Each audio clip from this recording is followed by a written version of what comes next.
Ren Baker responds. I've got a source today telling me that he has not been approached about the Baylor AD job. What's that mean?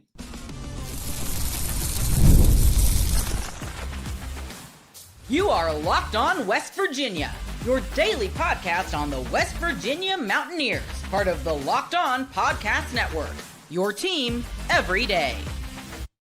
What is up, guys? Welcome back in. My name is Mountaineer Paul. I am your host. Welcome back into Locked On West Virginia, where we're diving into another episode, guys. We've got a commit. We're going to talk about a brand new commit, obviously. We talk about Ren Baker as well here. So if you'll just stay tuned for a second, I'll explain what's going on. This one's going to be brought to you by our friends at Game Time. If you can, download the Game Time app, create an account, and use the code LOCKEDONCollege for $20 off your first purchase. All right, so I know a lot of you guys probably have seen some of the other Locked On shows. There's Locked On Texas Tech with Chris Level, who is also a sideline reporter for Texas Tech. There's Locked On Auburn, who is Zach Blackerby, who does a lot of things in the Auburn community. Most of the guys that work for Locked On are credentialed. Very, very few are not.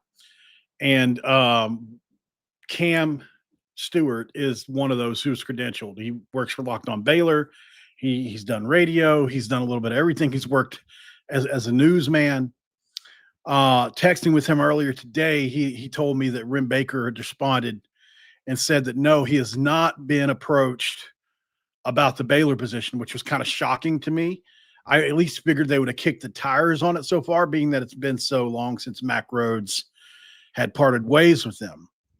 And so I told him I would cite him as the source in a video. So that's what I'm doing. Cam Stewart from Locked On Baylor, very credible guy, a guy that does incredible work for Baylor. He's one of the most, and I'm not just saying this. If you go watch him, you'll come away impressed. One of the most talented personalities we have in the network.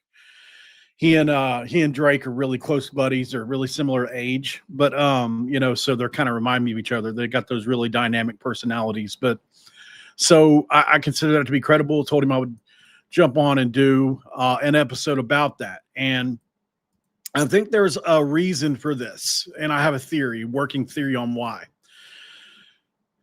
Ren Baker have you ever seen a woman at a club or at a bar, or have you ever seen a woman anywhere that just doesn't look approachable, right?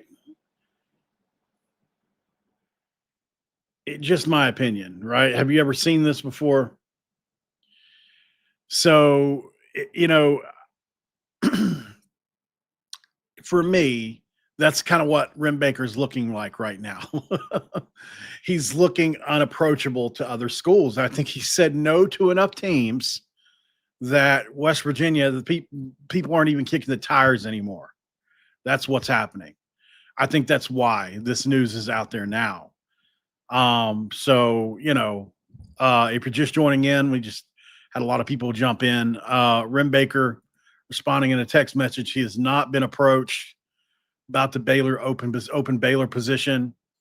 I don't want to say shocked, but not surprised either, that he's not. But I guess I'm shocked that Baylor hasn't reached out more so than anything else. And like I said, maybe they just know it's not worth trying. He's already been through the rebuild. Why would he want to go into a situation? It's literally the carbon copy situation of what Neal Brown's situation was. You're at the tail end of somebody's career, unless Dave Aranda wins 10 games next year, 8 or 9 games next year. You're in a situation where you're in trouble, right? I mean, that's just the facts. So I would say personally, the reasons for this are quite a few. Obviously, if you don't realize the connection here, he served as interim AD in 2016 after Mack Rhoades went to Baylor. So, they've acknowledged each other quite a few different times over the years. And so I'm not surprised that I'm not surprised that it would be logical to think that Baylor would, if they're listening to Mack Rhoades and have listened to him over the last few years. By the way, up until recently, Mack Rhoades is probably the best AD in the conference, right? Most people would say. He has been. He's been a great advocate for the Big 12 and really good at Baylor for a while there. They won a national championship in basketball. They've done really good in other sports. Our football team was really good up until the last couple of years. So there's that connection. We know that Ren Baker's name is serviced in at least 3 searches that I'll bring up. So there's been Missouri, again, there's been TCU, there's been Oklahoma. Name serviced in 2025, both times for Oklahoma and TCU. And Ren Baker said, usually I don't pour water on rumors, but when he said when it comes to an Oklahoma job earlier this year, he said there's no truth to any of the speculation. No interview occurred, and he reaffirmed his commitment to West Virginia. Right? So this was after Joe Castiglione retired after 28 years at Oklahoma. All the bloggers and insiders said that Ren Baker was a top candidate, and I'm sure he was due to the Oklahoma roots. He, like I said, he also came up in the TCU stuff and other things. So, obviously Ren Baker has had interest from other candidates or other jobs in the past. So not sure that, this has any facts other than, hey, I'm not interested, right? Or maybe not so I'm not interested, but they haven't reached out. I don't know, other than that, I mean, would he be? That's a speculative thing if they did reach out. But, Scotty B, the Baylor King, who covers a lot of Baylor stuff in the comment section saying there's no chance Baylor wants somebody who is familiar to Baylor. But if it's Ren Baker, you have to listen, Scotty. I understand where you're coming from. But Ren Baker he's one of the 5 or 8 best in the country, right? So, from a fundraising, I mean, look what he's done with West Virginia. He's got West Virginia under Rich Rodriguez in full alignment, all the way from the Board of Governors or Regents or whatever you want to call it, all the way around to the donors, all the way through the university in alignment, all walking in the same direction, saying, hey, I'm going to take money from you, or I'm going to give money to you. You're going to give money to me. We're going to work together, and we're going to fund this football program at its maximum potential output. And we're going to make sure the outside deals are happening. And we're seeing early wins from that in recruiting for West Virginia. I don't know what Baylor's situation is. Don't pretend to. I'm sure it was probably pretty uniform with Mack Rhodes at the helm. But I'm assuming that Ren Baker is the guy that can get people all moving in the same direction. It took a couple years at West Virginia. Obviously, there was more turmoil. Here's the other thing. There's never been more turmoil under an athletic. Find me somebody that's been through more than Ren Baker. Find me somebody. I bet you can't find somebody outside of the Penn State AD under the Paterno stuff, because that's a nightmare. Or you go back to the SMU death penalty. Obviously, that's what are you going to do? There have been a couple things, but like in the recent memory, I don't know if somebody's dealt with more than Ren Baker's dealt with at West Virginia and stuck around, especially. I mean, I think we all have said probably to ourselves at one point or another, I don't blame him if he goes at this point. I mean, you had the Bob Huggins situation. Obviously, everybody knows about it and how all that went. Then you had to try to replace him with Josh Eiler. Then you had to try to replace him with Darren DeVries. And it's just been over and over and over again with basketball. And you had the Neal Brown when you first get here. Should I fire him? Should I not? You give him the extension. He wins a bunch of games. You look good for what you did. Or I'm sorry, it went in reverse. You decide to give him another year when you get here. He wins the games that you need. Then you give him the extension, and then he flops, right, with the best team that he ever had at West Virginia. And that was amidst just complete and utter turmoil in the portal on both sides, and especially in the West Virginia basketball season, where anything and everything could happen, all the way from Jesse Edwards breaking his wrist to Kirk Creesa being suspended for 5 games. And I don't think you need to go over it all again. It was the most snake-bitten single season for basketball I've ever seen, but Ren Baker walked us through that. He is an absolute advocate for West Virginia for the most part, and somebody that I think we all understand is necessary to have around. So Baylor, I do think would be smart to hire Ren Baker. It seems like Scotty's saying that they may not be interested or don't want a connection to back roads, and I understand that. I'm just reporting that Ren Baker is saying, at least per my source, Cam Stewart, Locked On Baylor, that they got a text message today that said Ren saying he has not been reached out to. So I would imagine this, this long after a Mac Rhodes departure, he would have at least been approached. So probably a good as good as any, that he's probably not going to be approached, right? So good news there. All right, so that's the update, guys. Let's go to break on it, and then we'll come right back and we'll talk about, we got a new commit, and he's a good one, guys. I don't want to say elite, but a very good tackle prospect. Signs on with West Virginia, and it's a big one. We'll talk about him next. This episode is going to be brought to you by our friends at Game Time. When it comes to Game Time, we got to tell you, the World Cup is coming back to North America for the first time since 1994. With 48 teams for the first time ever, it's going to be massive. But let's be honest, getting tickets is usually the hardest part, right? That's why the Game Time app is clutch, finally giving fans a real advantage when it comes to snagging seats. With Game Time, you can track price drops in real time, get alerts when great seats open, and buy tickets the moment they hit the app. It puts the power back in your hands and makes going to the World Cup realistic instead of impossible. You can pull up the app. Layout makes it really simple for you. You can scroll through there, matchups, compare seats, etc., and the views are going to be there for you. Pick a game, tap a section, and have your seats locked within minutes. No confusion, no hunting, no fine print. Take the guesswork out of buying World Cup tickets today with Game Time. Every match, concert, or even event with Game Time.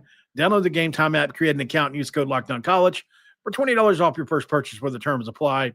Download the app, make an account, use code LOCKEDONCollege for $20 off, where you can swipe, tap, ticket, go Game Time today, and answer that question we always talk about. What time is it? It's game time.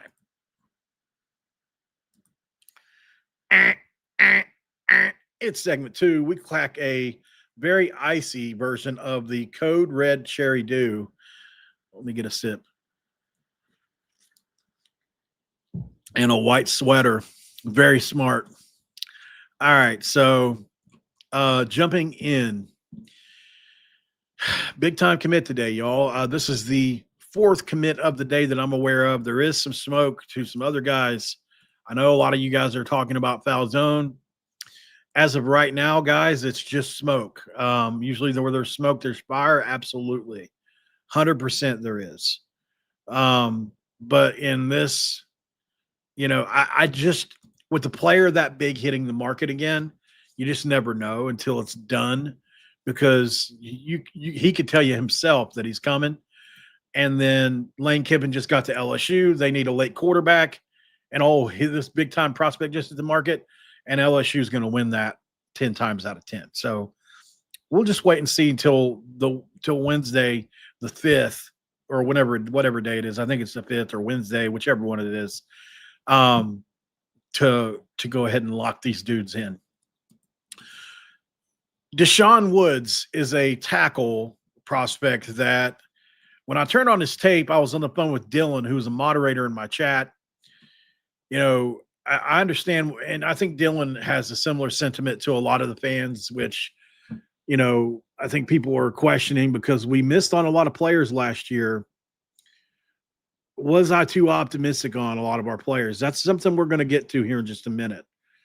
With Deshawn Woods, I don't think I'm being too optimistic. This guy's a 4-star prospect coming out of high school. This is what you consider a bounce back Division I player.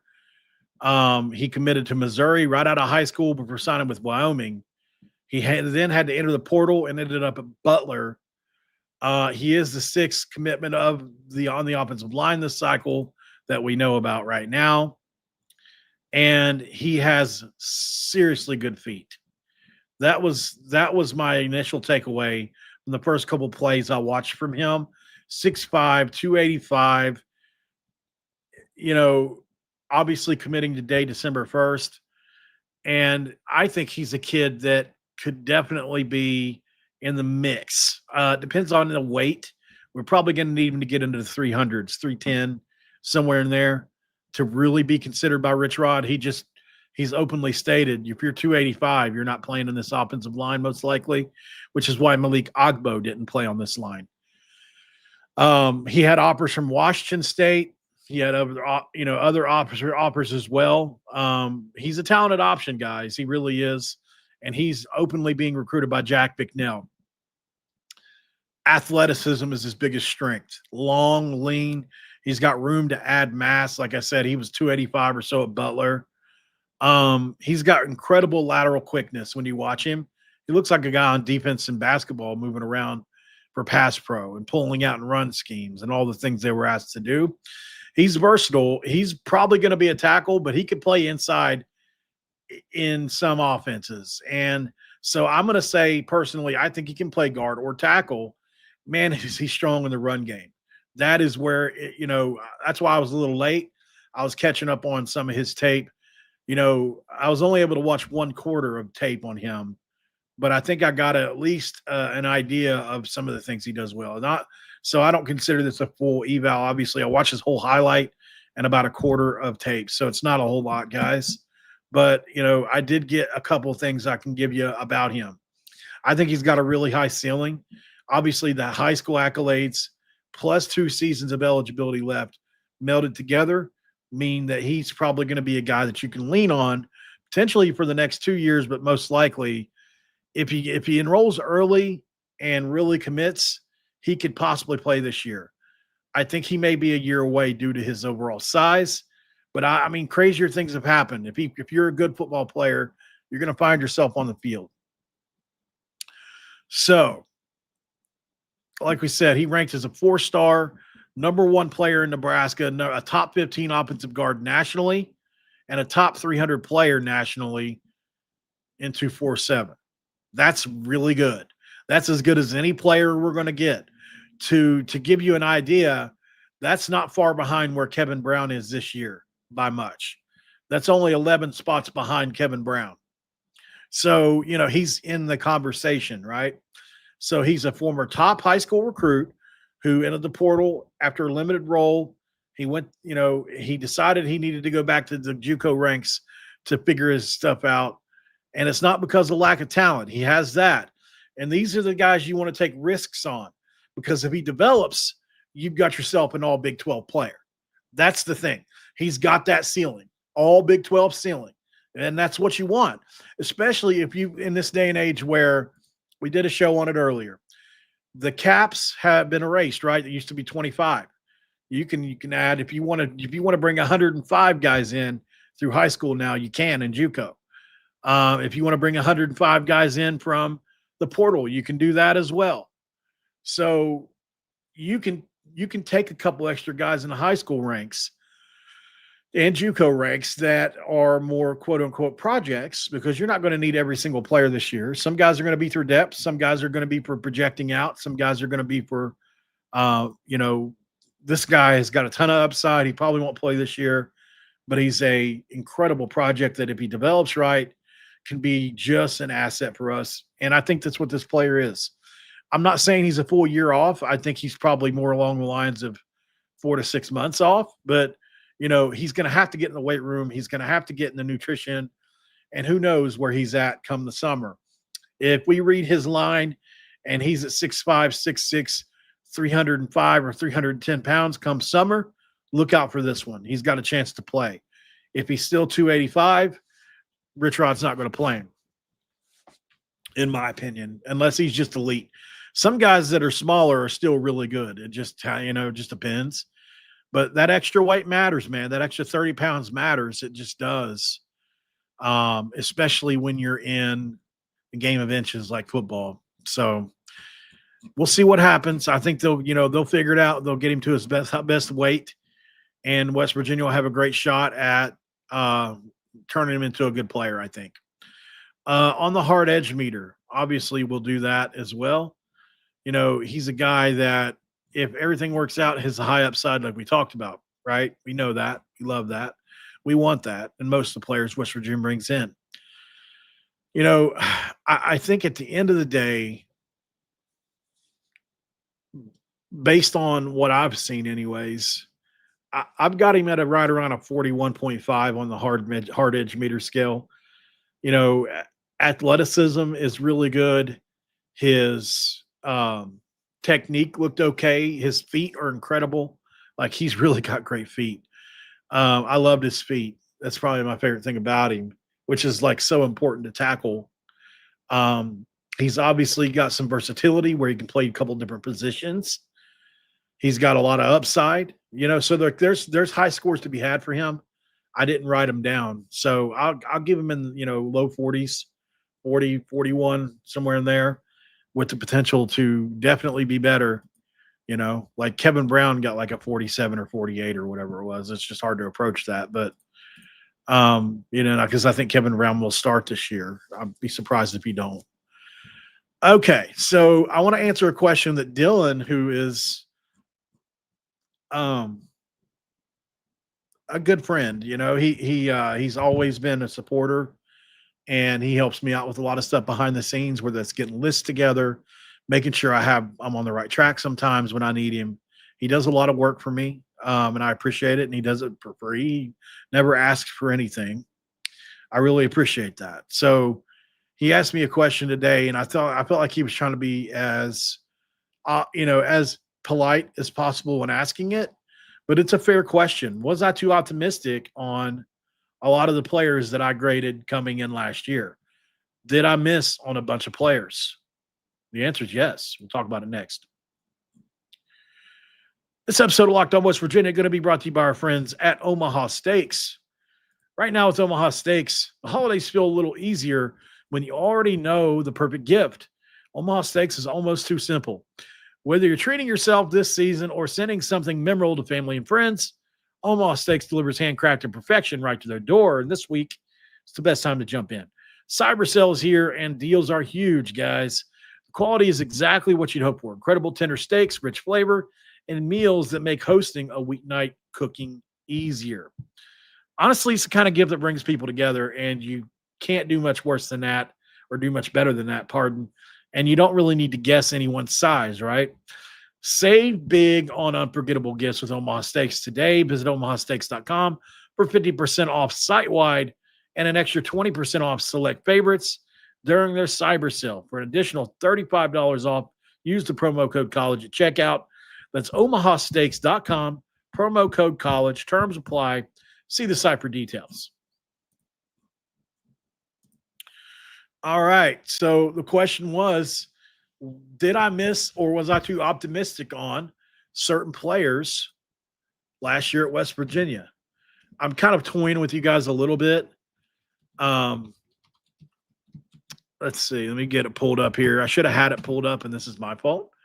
But the West Virginia's 2024-2025 transfer class, is obviously a big class, right? When you look at it, it's one of those classes that you had 53 portal commits coming in, right?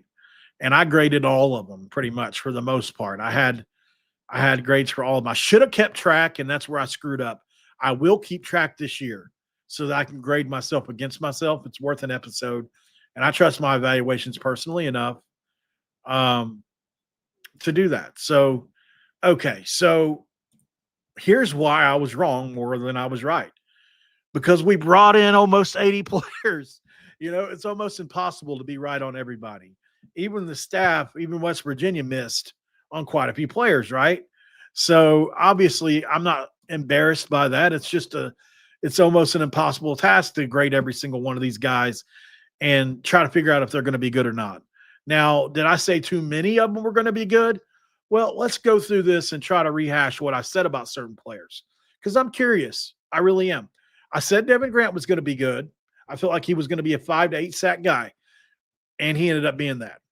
I thought Ryan Ward was going to be good, but someday. That hasn't happened yet, but he did show flashes. I thought Carson Lee could start. He did not start. He did come in and play. He wasn't the worst offensive lineman we had, that's for sure. But, I was off on him a little. But you never know with some of these guys because they didn't get opportunities either. Jordan McCants I don't feel like he's had The jury is still out on him. John Lewis, linebacker, that's another shocking one because he looked good when they let him play. But overall, I never said he was going to be a barn burner and be the best player ever. But I did say he was going to be a guy in the rotation, and he was not. So I consider myself wrong there. Ty Crutcher, I said would be somebody that they would use in a rotational type thing. They didn't even do that with him. He never saw the field once. I don't know what happened with him. Maybe, and so I can't remember what the years on everybody is. I don't think he's got any time left. I said Darren Lewis was a 4-star transfer, and I think he proved me right for the most part. He fell off towards the end of the year due to injuries, but he was the best defensive player we had for multiple games this year. He did fall off towards the end of the year. Well, not over Fred Perry, he wasn't. I'm sorry. But he was right there. He played better than Coates in a couple games. He had multiple picks.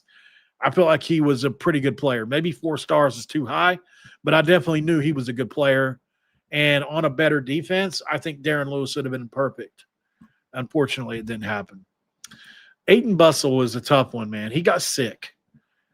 This isn't one we talked about a lot, but Aiden Bussell got really sick. I don't know what happened. He wasn't able to keep weight on. And, all I know is one day he texted me. As a matter of fact, so did his lawyer. Not his lawyer, but his agent. And told me that – I'm trying to read the text exactly what they said. Okay. He said, all right. There's a lot of messages. I forgot we texted a lot first. Okay.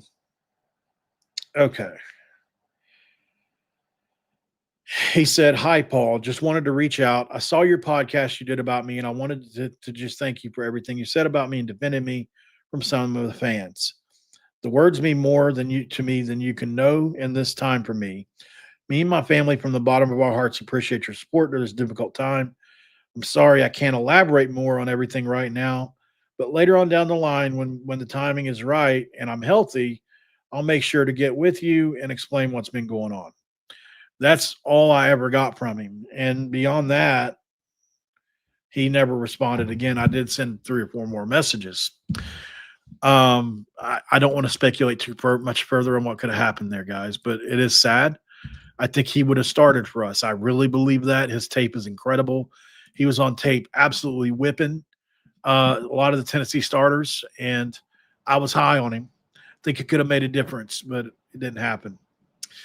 Josh Isosa is a redshirt freshman. I thought he was going to be a guy that could play next year, and I think that's tracking.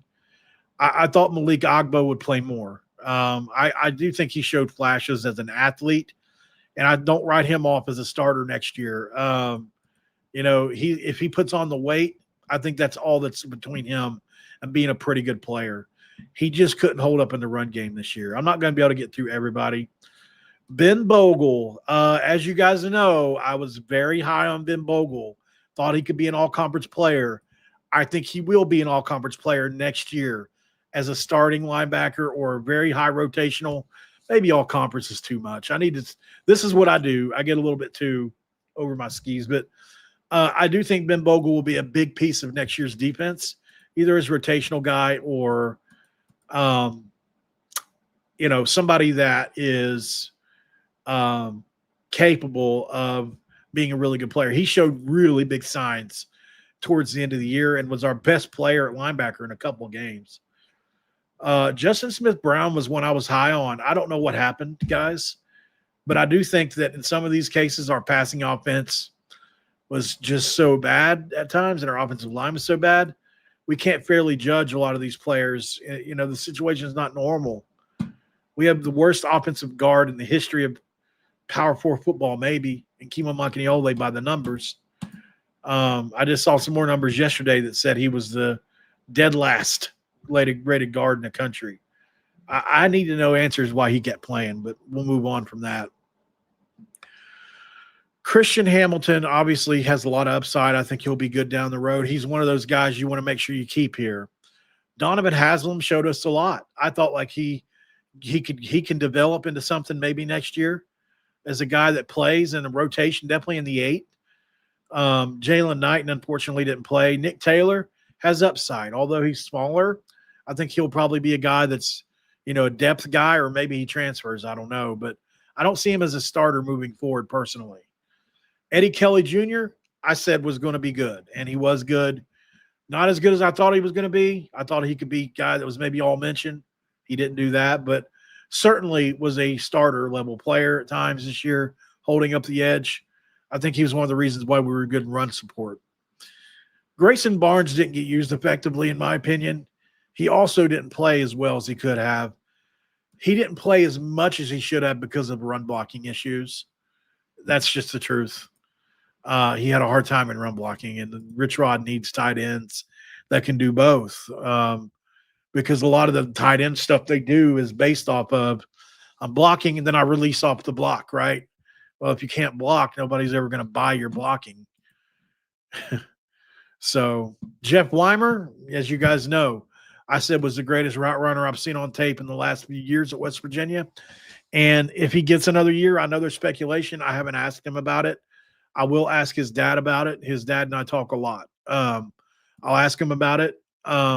If he can come back, he'll be at West Virginia. And if he can, he could be our number 1 receiver next year, one of our number ones. Definitely top 2 or 3, right?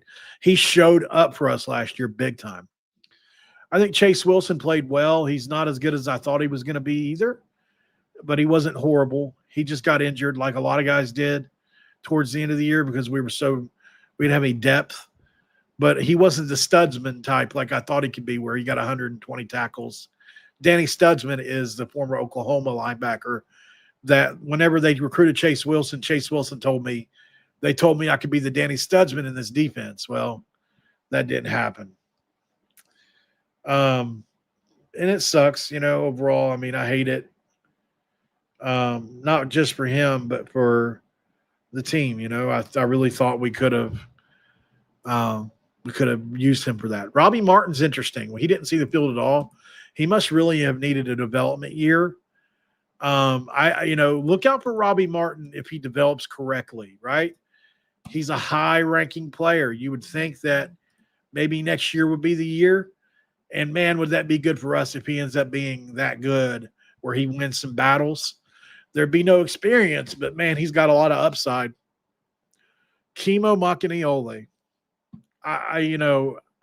There wasn't very much tape on him coming out of his recruiting process.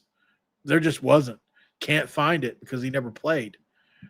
You like the fact that he was at LSU, and you like the fact that he was Samoan, right? Because those guys end up usually being really good offensive linemen. And then you hear that he was switched to defensive tackle. The decision to move him back to offensive line needs to be studied. It really hurts my confidence in Jack McNeil that this was done, number one, and that he was put out there all the way to the end of the year, grading as the worst guard in all of Power 4. I can only pray that Rich Rodriguez fires Jack McNeil after the year. And I know that sounds harsh after just 1 year. And maybe I'm overreacting and maybe I'm wrong. But I'm a fan like you guys. Remember that. And I can't forgive this decision-making. You switched him back from defensive line to offensive line. You recruited him in the first place. Somebody lied to you about him probably. But we watched it play after play after play after play after play. It wasn't even like he was getting physically beat on most of them. It was he was unaware of his surroundings and people would shoot right by him. Never seen it before in my life. He struggled, man. Boy, did he struggle. I still don't understand why he was. Somebody explain it to me, please. I would pay $100 right now for that answer. I would. If I could just know the answer, I would absolutely pay it. But we're never going to know why. We're just going to have to forget about it. Michael Clay, I thought could play, but he didn't. Jamoy Robinson, thought he was going to be the best player we have brought in this year. Dead wrong on him, as all of us were. So it wasn't just me. Wyatt Minor is a walk-on. We knew that was what he was going to be. Jason Chambers, I was wrong about, but in the wrong direction. I thought he was going to be a guy that came in as rotational. He turned out to be a starter for us. So he had some more upside than I realized. Michael Coach Jr. ended up being what I thought he would be, but not to the extent because he didn't have a good defense around him. I think he just didn't end up being what I don't think he could be. And I think he got exposed in the Big 12 a little bit because it was lack of height, which is direct response today. We brought in 3 6'3" DBs. I don't think that's by coincidence. Okay, so obviously Cam Vaughn ended up being really good. Oron Singleton was somebody I hyped up a lot. He just didn't play because they separated ways with the team.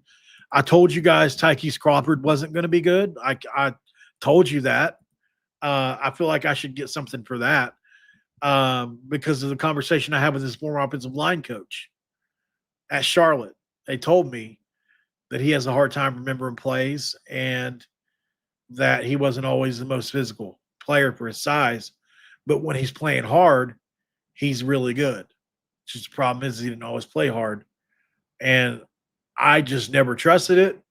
And I was proven right with him, although I don't ever want to be right. You never want to be right about that.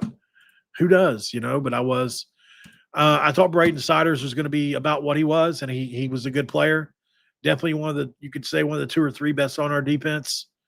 I was definitely wrong about Jalen Henderson, although I don't feel like he got enough opportunities. He got 1 game, really. Outside of that, it was over, right? So, I mean, what can you really know about somebody in 1 game? He looks so much better at Texas A&M. That's all I can really say. He looks so much better at A&M, right? Unfortunately, LJ Turner never came. Sincere Bowers wasn't as good as I thought he was going to be, but he was absolutely he showed signs. So there's a lot to it to go over, but at the end of the day, guys, lots of hits and misses, right? I think that's the nature of evaluating and recruiting. I do it for fun. They do it for real. It doesn't matter if I'm wrong. It matters if they're right. So let's hope they get more right and I get more wrong if that's what it turns out to be. Or usually we're probably going to be on the same side with a lot of these guys, but there are going to be the occasional guys I just don't like, right? So it's not all sunshine and rainbows like some of you thought. We'll talk to you tomorrow, guys. Even my haters. We'll talk to you guys tomorrow. Have a great rest of your day. Have a great rest of your night. Don't forget to cue those country roads. Oh, yeah, by the way, Locked On Big 12, keep track of them. He's going to have all the news on Penn State and what's going there. What a crazy situation between Penn State and BYU right now. Whew. Good night.